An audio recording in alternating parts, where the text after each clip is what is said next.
बहुत समय पहले भूतियापुर में 3 शरारती भूतिया चिड़िया की आत्मा रहती थी।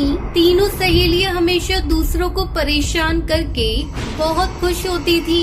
एक दिन वो तीनों नदी के किनारे घूम रही थी, तभी उन्हें कौवा दिखाई देता है। अरे ये क्या, इस कौवे के पंख तो बड़े चमक रहे हैं। ऐसा अनोखा कौवा मैंने आज से पहले कभी नहीं देखा। हाँ, तूने सही कहा। लगता है ये कोई खास प्रकार का कौवा है। चलो इसे पकड़कर अपने भूतियापुर ले चलते हैं। उसके बाद वो तीनों भूतिया चिड़िया की आत्मा कौवे का पीछा करने लगती है। वो कौवा अपने घर चला जाता है। उस घर के कोने में एक छोटा सा बर्तन रखा था, जिसके अंदर रंग बिरंगा पानी भरा हुआ था। कौवा उस बर्तन का पानी पी लेता है और अगले ही पल वो जादूगर के रूप में बदल जाता है। अरे लगता है ये कोई जादूगर है। उस बर्तन में कोई खास प्रकार का जादुई पानी है। चलो हम भी उसे पी लेते हैं, फिर हम तीनों भी जादुई चिड़िया बन जाएंगे।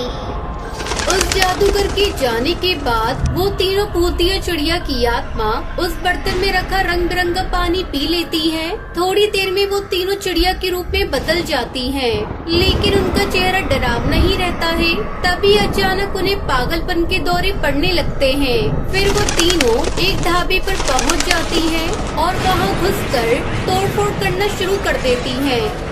अरे अरे भूतिया चिड़िया की आत्मा, मेरे ढाबे पर तोड़फोड़ क्यों कर रही हो? क्या चाहिए तुम्हें? हमें बहुत भूख लगी है। जल्दी से हमें कुछ खाने को दे। फिर हरी तोता उन तीनों के सामने गर्मा गर्म खिचड़ी रख देता है, जिसका स्वाद उन्हें बिल्कुल भी पसंद नहीं आता। अरे ये सब तो बहुत ही बकवास है, हमें बिल्कुल पसंद नहीं आया। जरा इस तोते की आंखें देखो, इसकी आंखें बड़ी स्वादिष्ट लग रही हैं। अब तो मैं इसकी आंखें नोच लूंगी और खाऊंगी।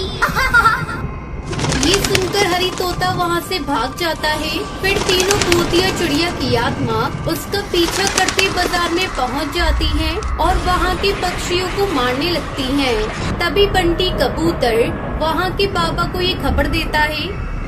लगता है इन तीनों के ऊपर किसी खतरनाक जादू का असर है, इसलिए ये तीनों पागलों की तरह हरकतें कर रही हैं। उसके बाद जिगर पास उन तीनों के ऊपर पवित्र राग छिड़क देता है और अगले ही पल वो तीनों अपने असली रूप में आ जाती हैं। हमें हमारे असली रूप में वापस लाने के लिए आपका बहुत बहुत शुक्रिया। हमने गलती से जादूगर के घर में मौजूद जादुई शरबत पी लिया था, जिस वजह से हम तीनों पागल बन गई थी। तुमने देख लिया ना कि शरारत करने का क्या अंजाम होता है, इसलिए आज के बाद कभी कोई उल्टी सीधी हरकतें मत करना। इस तरह वो तीनों अपनी गलती से सबक लेकर सुधर जाती हैं और उस दिन के बाद से कभी कोई गलती नहीं करती।